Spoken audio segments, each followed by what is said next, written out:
Nós queremos dar continuidade. Está funcionando o microfone? Nós queremos dar continuidade às narrativas da paixão de Jesus Cristo em Mateus. Então, nessa ocasião, peço que os irmãos, por favor, abram suas Bíblias em Mateus capítulo 26. Como hoje é dia em que nós celebramos a ceia, então, nas mensagens, gostaríamos também de recordar com vocês, irmãos, aquilo que Jesus sofreu por nós.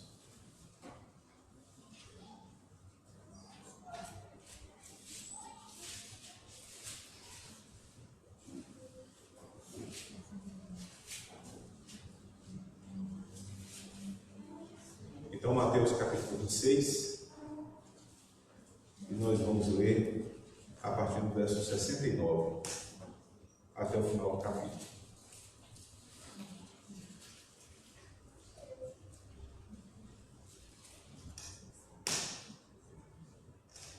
Diz assim a palavra do Senhor. Pedro estava sentado no pátio, e uma criada, aproximando-se dele, disse: "Você também estava com Jesus, o Galileu." Mas ele o negou diante de todos, dizendo: "Não sei do que você está falando." Depois, saiu em direção à porta, onde outra criada o viu e disse aos que estavam ali: "Este homem estava com Jesus, o Nazareno." E ele, jurando, o negou outra vez: "Não conheço esse homem." Pouco tempo depois, os que estavam por ali chegaram a Pedro e disseram: "Certamente você é um deles. O seu modo de falar o denuncia." Aí, ele começou a lançar maldições e a jurar: "Não conheço esse homem." Imediatamente, um galo cantou. Então Pedro se lembrou da palavra que Jesus tinha dito: "Antes que o galo cante, você me negará 3 vezes." E saindo dali, chorou amargamente. Até aqui a leitura. Irmãos, vamos orar mais uma vez. Pedir que o Senhor seja gracioso conosco.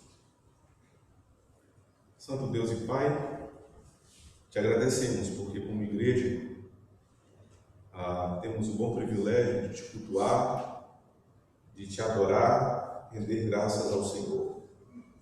E nessa ocasião, queremos aprender das Escrituras para que possamos obedecer a Deus.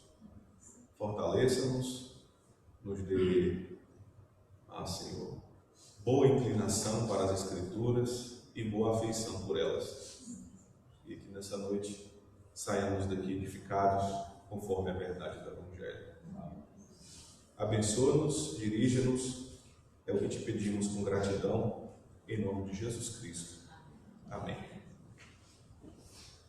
Irmãos, nós agora chegamos à narrativa sobre a negação de Pedro, o apóstolo mais chegado a Jesus Cristo, né? Aquele apóstolo que estava mais perto dele. E esse texto nos apresenta como ele negou a Jesus, o Cristo, como Pedro, então, decidiu dizer não para o nosso Senhor e Salvador Jesus Cristo. Como temos dito para vocês, o objetivo de Mateus, ao escrever o Evangelho, é clarificar a messianidade de Jesus. Ele quer dizer que Jesus de Nazaré é o Cristo. E, mediante algumas indicações, ele passa a provar essa realidade.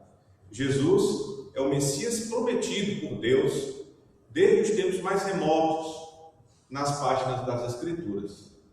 E essa passagem corrobora para este propósito, porque aqui Mateus registra que aquilo que Jesus prediz, ou predisse a Pedro, se cumpriu. Pedro, irmãos, em determinada ocasião, como que dizendo assim, o Senhor é mestre, mas nisso está errado. Nunca te negarei. Quero seguir-te até a morte. No entanto, a gente, contemplando essa passagem, vê que, de fato, aquilo que Jesus Cristo falou, como predição, como profecia, se cumpriu perfeitamente na vida de Pedro. E um dos ofícios do Messias, irmãos, é o ofício profético. Jesus viria também como um profeta, e nisso consistia a sua messianidade, o fato dele ser o Cristo. Mas também essa passagem, ela nos é um grande alerta, porque até o discípulo mais próximo de Jesus Cristo pode cair. Até o discípulo mais próximo de Jesus Cristo pode o negar. E nós devemos estar atentos para que o nosso compromisso com Jesus Cristo seja contundente, para que o nosso compromisso com Jesus Cristo seja sério. Não importam as consequências, nós devemos segui-lo com firmeza e apresentar a nossa fé no seu nome e naquilo que ele representa para cada um de nós. Somos o povo, irmãos, na terra, que anunciamos o nome de Jesus Cristo, né? Mas, em determinadas ocasiões, parece que queremos nos esconder, a julgar das consequências de nos tornarmos conhecidos como cristãos. Nós negamos Jesus em algumas vezes, em algumas ocasiões. Mas esse texto nos é um alerta sobre a necessidade de permanecermos firmes, defendendo a fé que há em Jesus Cristo, abraçando a Cristo como tudo que ele representa para cada um de nós, né? Então é por essa linha de pensamento que também gostaria de ver e analisar esse texto com vocês nessa noite. E com tudo isso, irmãos, vamos procurar extrair da passagem algumas implicações, algumas aplicações para as nossas vidas e tentar buscar viver de maneira que agrada a Deus na presença do nosso Deus. E a grande verdade que a gente pode extrair aí do texto como lição, né, textual, é a seguinte: o apóstolo Pedro nega Jesus por 3 vezes diante dos homens. Mateus faz questão de registrar que Pedro negou Jesus diante de todos os que estavam lá no pátio. Pedro negou Jesus diante dos homens. Isso aqui faz com que a gente se recorde daquilo que Jesus Cristo já expôs no capítulo 10 de Mateus, versículo 33. Aquele que me negar diante dos homens, eu o negarei diante de meu Pai que está nos céus. Então esse texto é uma advertência, né, para que a gente mantenha firme a nossa fé em Jesus Cristo e nunca o negue. Muito pelo contrário, aproveitemos, irmãos, as ocasiões para pronunciar que somos de fato cristãos, que somos as pessoas que representam Deus aqui neste mundo, né? Que representa aí a pessoa do nosso Senhor e Salvador Jesus Cristo. E aí eu quero ver com vocês como se deu a negação de Pedro a Jesus. E vocês vão observar comigo, irmãos, que essa negação ela vai numa crescente, né? Ela se intensifica e ela se torna, nesse sentido, um grande horror. O ponto que Pedro chegou de total negação, de sua associação com Jesus Cristo, né? Foi de fato muito tenebroso aquilo que Pedro fez. E nós ficamos admirados, irmãos, com a sinceridade do Evangelho, né? Aquele que representava um pilar do cristianismo é o que nega Jesus. Então, de fato, nessas coisas consistem a veracidade das Escrituras. As Escrituras não escondem os fatos, os acontecimentos, né? Imagine, irmãos, se nós formos fundar uma religião. Nós, os fundadores, por acaso, diríamos não crer naquilo que afirmamos? E é interessante que, depois que Jesus Cristo ressuscitou, nem os apóstolos criam nele, né? Até que o próprio Cristo precisou se fazer presente na presença deles. E assim fez com que eles compreendessem as Escrituras para crerem no Evangelho. Então, é surpreendente a sinceridade das Escrituras, e mais especificamente a sinceridade de Pedro. Por que eu estou dizendo isso? Nós temos indícios, irmãos, que o livro de Mateus ele foi escrito depois do livro de Marcos. E a gente sabe que o livro de Marcos, na verdade, os sermões de Pedro. João Marcos ouvia os sermões de Pedro na casa de sua mãe, né? Era onde a igreja se reunia naquela época.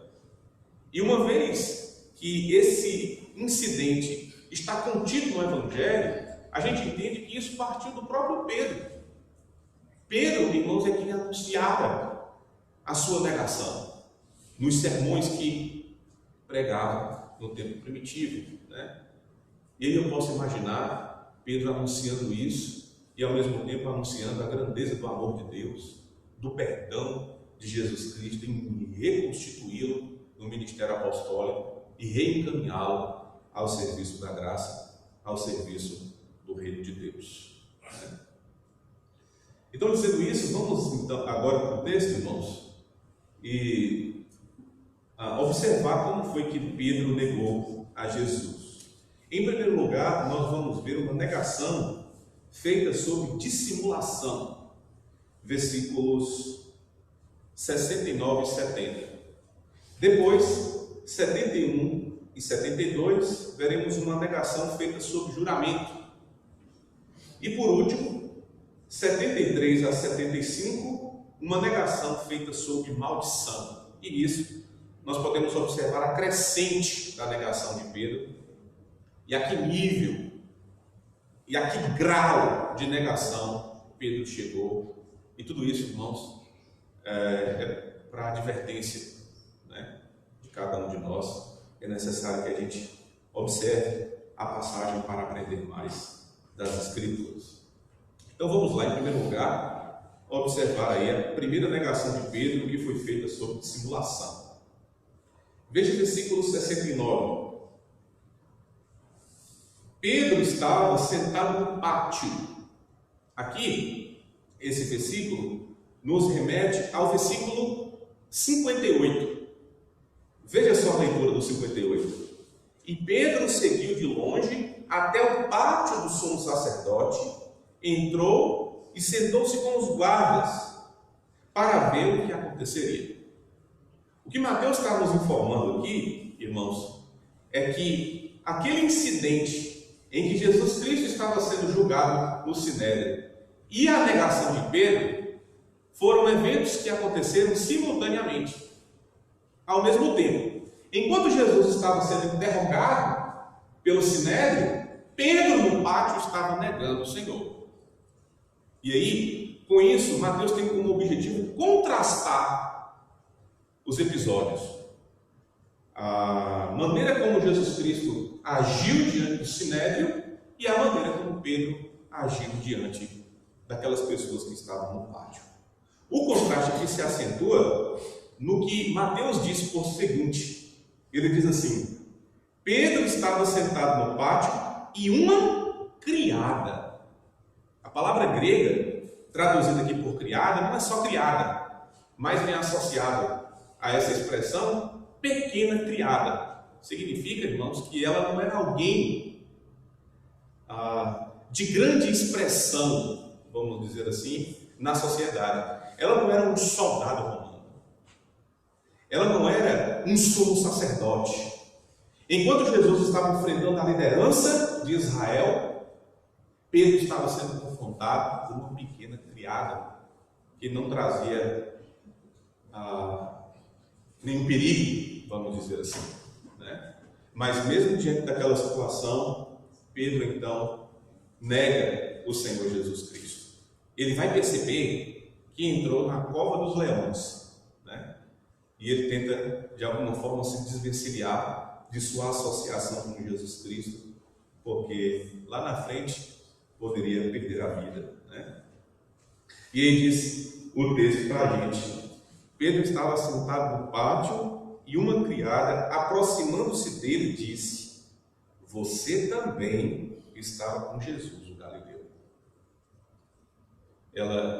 Nós não sabemos como foi que ela identificou Pedro, né? Mas talvez pelas andanças de Jesus em Jerusalém, ela observou Pedro ao lado de Jesus.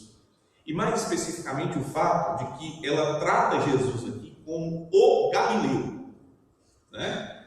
Jesus, que vinha da Galiléia, tinha também discípulos daquela região. E com isso, aquela criada faz como que uma associação de Jesus com Pedro também Galileu. Então, você também estava com Jesus, o Galileu.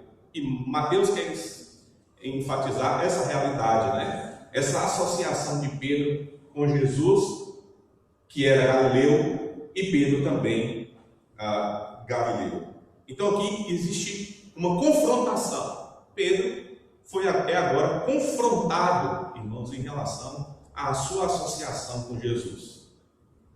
E aí, no versículo 70, nós temos a descrição de como foi a sua primeira negação.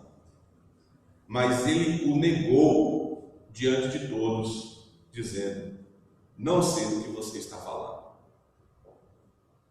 Aqui Pedro se faz de desentendido, né? E é interessante como as pessoas, quando confrontadas sobre determinada realidade, elas procuram se fazer de desentendidas. Pedro que age, irmãos, tentando disfarçar. Pedro que age com dissimulação. Porque ele foi alguém que vivia com Jesus Cristo. Ele sabia de fato quem era Jesus. E ele, naquele momento de confrontação, simplesmente disse: não sei do que você está falando. No original, seria uma tradução mais ou menos assim: não sei, não entendo. Então ele se faz de desentendido. E geralmente as pessoas reagem assim, né? Só olha, para tentar transparecer credibilidade, aí a pessoa diz: não estou sabendo o que você está falando. Sabe de tudo, né? Só estou sabendo, não estou entendendo não o que você está falando. E aqui é exatamente isso que Pedro faz naquele momento. Ele age com dissimulação. Ele que andou, irmãos, o tempo todo com Jesus Cristo. Ele que teve nessa oportunidade, nesse momento, a oportunidade de dizer: andava com ele sim, não é? Ele é meu Senhor, ele é o Rei dos Reis. Naquele momento em que Pedro tinha a oportunidade de testemunhar o nome de Jesus Cristo, se distanciou dele, por causa das consequências que a sua associação com Cristo poderia trazer. Então ele perde aqui a oportunidade de fato dizer: andava com Jesus. Jesus é o meu Salvador. Jesus é o meu Senhor. E vou com ele até a morte, né? Mas aqui ele se faz desentendido, age com dissimulação ali na presença daquela criada, que não representava, irmãos, um poder ou perigo para Pedro, né? Mas mesmo assim ele o nega na presença de todos. E aí o versículo 70 enfatiza bem aquilo que eu disse para os irmãos do início, né? Pedro o negou diante de todos. Ele comete um pecado que Jesus Cristo desencorajou no capítulo 10 de Mateus: quem me negar diante dos homens, eu negarei diante do meu Pai que está nos céus. E devemos estar atentos para isso, irmãos, porque hoje nós somos o povo que está relacionado com Jesus Cristo. E devemos nos conscientizar dessa verdade até a morte. Não importa as consequências, o nome de Jesus precisa ser representado, né? Lá em Apocalipse ele diz para a igreja: ser fiel até a morte e dar-te-ei a coroa da vida. Então Pedro, com extrema dissimulação, nega o Senhor Jesus Cristo nesse momento. Agora, a partir do versículo 71, nós temos aí a segunda negação, e ela se intensifica. Pedro parte, irmãos, de uma negação dissimulada para uma negação sob juramento, né? Com juramento. Veja o versículo 71. Depois, saiu em direção à porta, ou em outras versões, alpendre.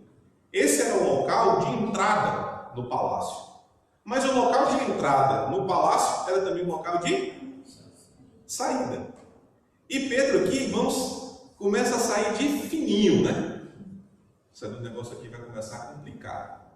E ele então sai em direção à porta. E aqui eu quero mostrar sempre o contraste desse evento com aquilo que está acontecendo lá no Sinédrio. Jesus está dizendo assim: eu sou o Messias. Vocês verão o Filho do Homem vindo em nuvens, né? E Pedro dizendo: não conheço esse homem. Quando sendo confrontado pela criadagem, né? Então, Pedro saiu em direção à porta, percebeu que estava ali na cova dos leões, né? Onde outra criada, a mesma palavra, e aqui é a ideia de criadinha, né? Uma criada pequena, o viu e disse aos que estavam ali. Agora, essa mulher, ela não disse diretamente para Pedro. Ela, como diz alguns comentaristas, é um pouco espivitada, é um pouco escandalosa. Ela disse para todas as pessoas que estavam ali, né? Abriu a boca, né? Esse homem aí, como diz o versículo, né? Estava com Jesus. Esse homem estava com Jesus. E aí alardeou todo mundo que estava no pátio, irmãos. Todo mundo começou então a voltar todas as suas atenções a Pedro. Pedro querendo se desvencilhar ali, né? Saindo de fininho, não teve jeito. Ele teve que enfrentar agora uma criada escandalosa, e ela sai então falando de Pedro como alguém associado a Jesus. Mas observe que no final do versículo 71, a passagem diz assim: este homem estava com Jesus, o Nazareno.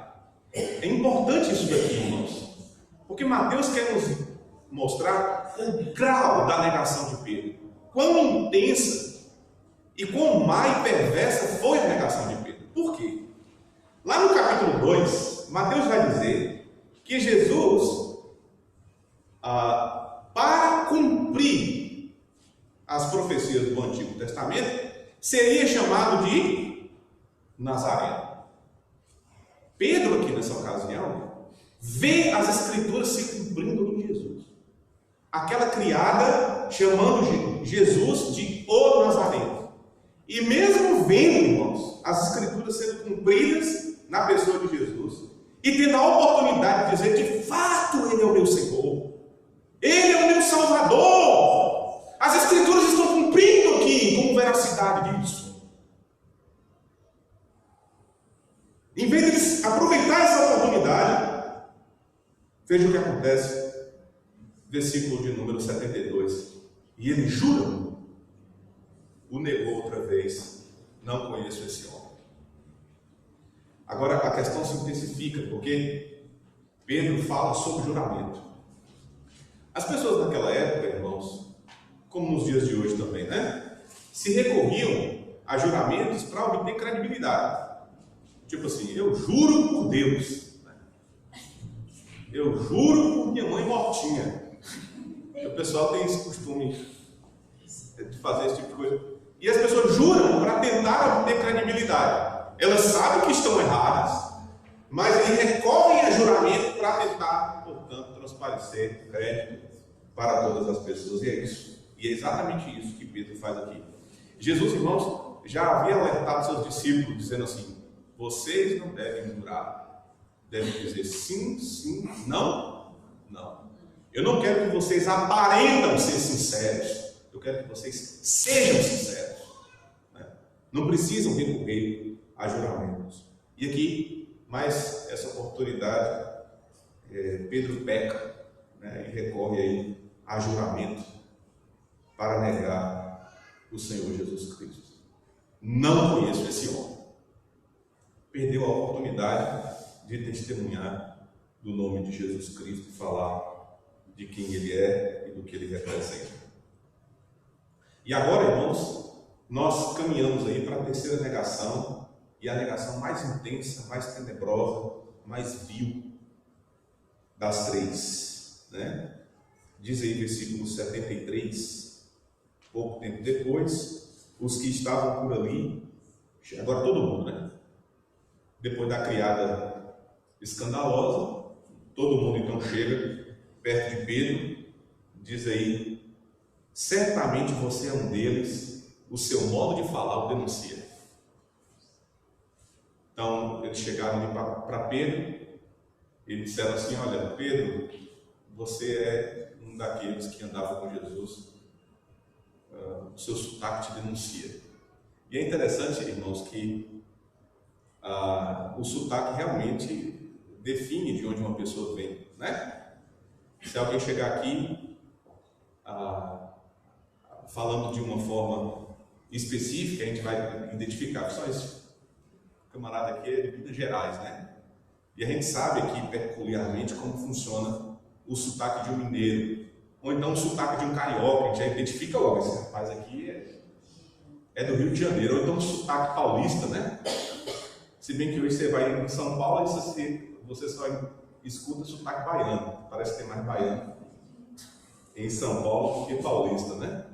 Mas a ideia é assim: quando passa alguém e começa a falar, você fala: olha, fulano de tal, é de tal região. E nós também, se a gente chega lá como baianos, né, no sul do país, as pessoas logo nos identificam pelo nosso linguajar, pelas palavras que nós usamos. Enfim, naquele momento Pedro foi identificado: você é galileu, seu sotaque te condena, né? Você certamente é um deles, o seu modo de falar o denuncia. Agora, irmãos, olha o que acontece aí no versículo 74.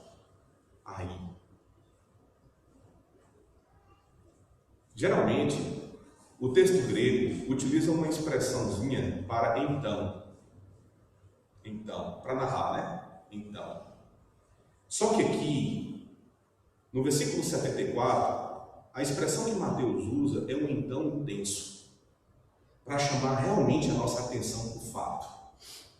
Aí, então, o leitor começa a acompanhar. Ele começou a lançar maldições, imagina, e a jurar: não conheço esse homem. Depois de negar a Cristo com dissimulação e sob juramento, agora Pedro, irmãos, começa a negá-lo sob maldição. Aqui nós não sabemos para quem foi que ele lançou maldições. Se ele lançou maldições para as pessoas que estavam lá, se ele lançou maldições sobre si, porque quando as pessoas querem obter credibilidade, elas fazem isso também, né? Eu quero que um raio caia aqui na minha cabeça se eu estiver mentindo, né? Mas tudo dá a entender, irmãos, que Pedro, para mostrar a sua total desassociação com Cristo, começou a amaldiçoar Cristo. Eu não conheço esse homem, maldito seja! Não tenho parte com ele. Não conheço esse homem.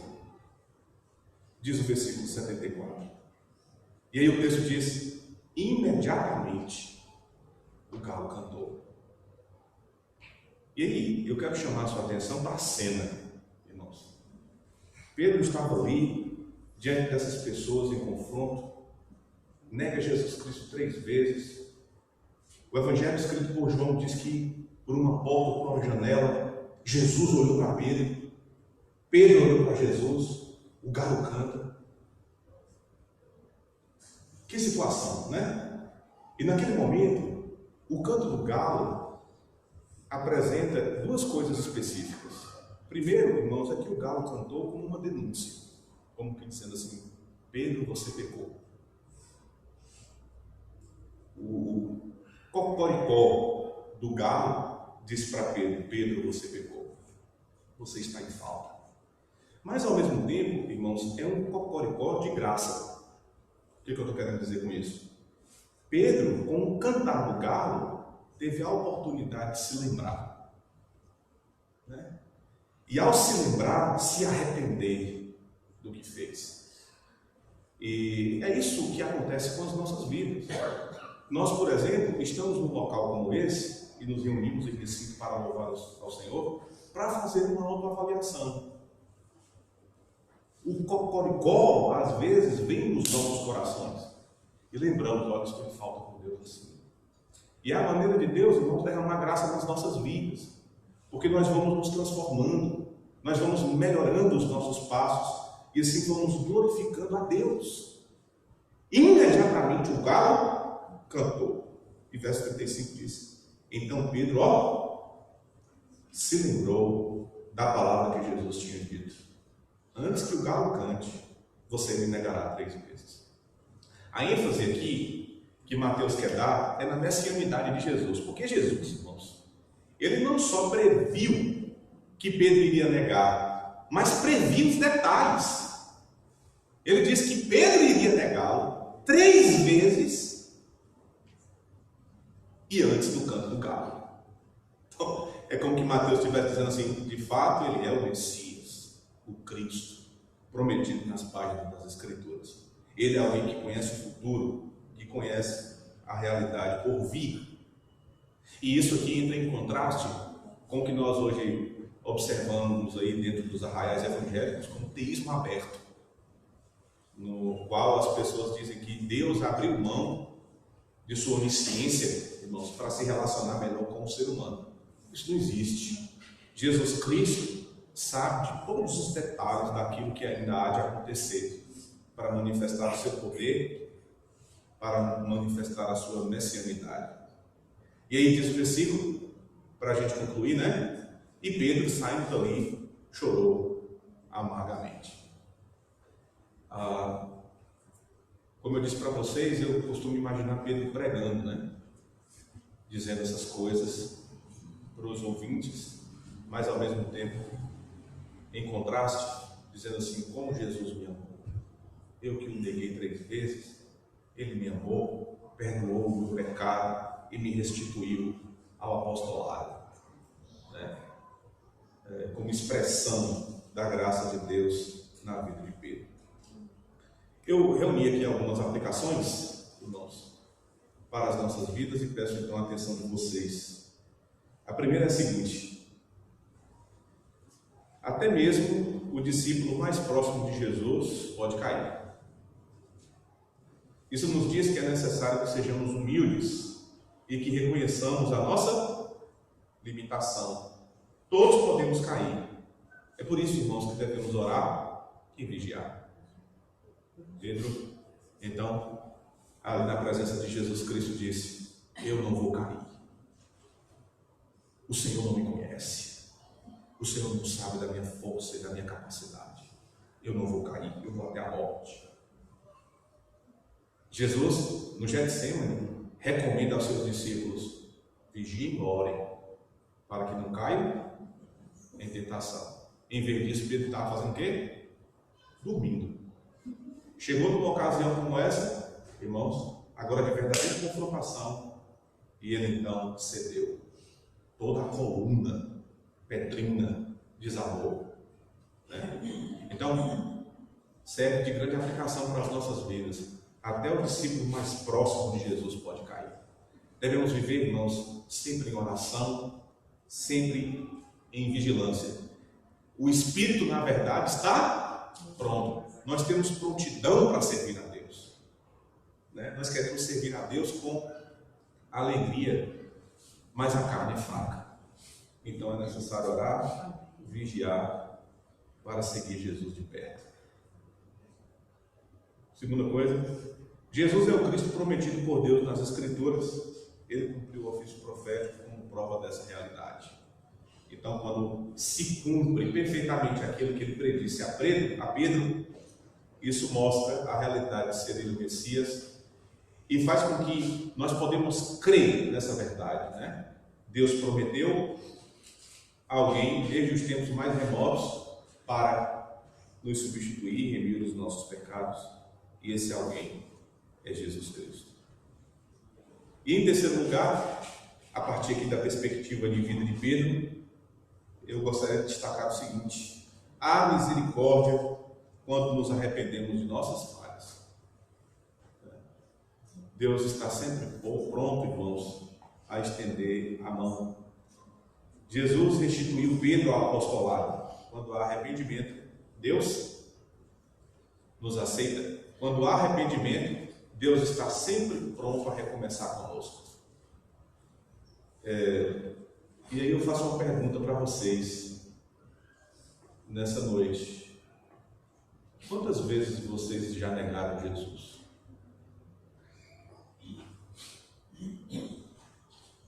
Quantas vezes, irmãos, nós tivemos a oportunidade de dizer: Ele é o meu Salvador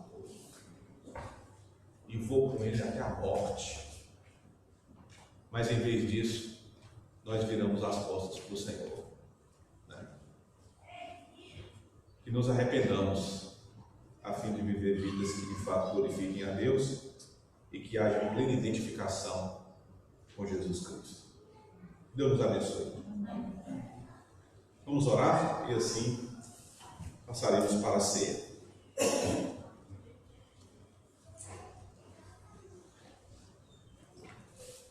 Senhor Deus, nosso Pai, pedimos misericórdia.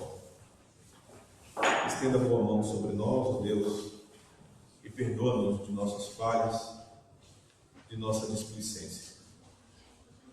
Que tenhamos vidas e corações inclinados a fazer tua vontade. Se conosco, nos abençoe, para que assim cumpramos a vontade de Deus. Eu te agradeço por poder servir ao lado desses irmãos. Abençoe-os grandemente, estenda a boa mão sobre eles, ó Deus, e nos utilize no teu reino. Que o teu serviço seja completo e que nós possamos, por meio da graça que há em Jesus Cristo, viver vidas melhores, testemunhando a nossa fé, a fé que há em Jesus Cristo para a nossa salvação. Que Ele seja tudo em nós, ó Deus, e que possamos refletir Jesus por onde quer que andarmos. Nos abençoe, seja conosco nessa noite, e que o nome de Jesus Cristo seja glorificado. No nome de quem com gratidão oramos. Amém. Okay. Vamos então para a ceia.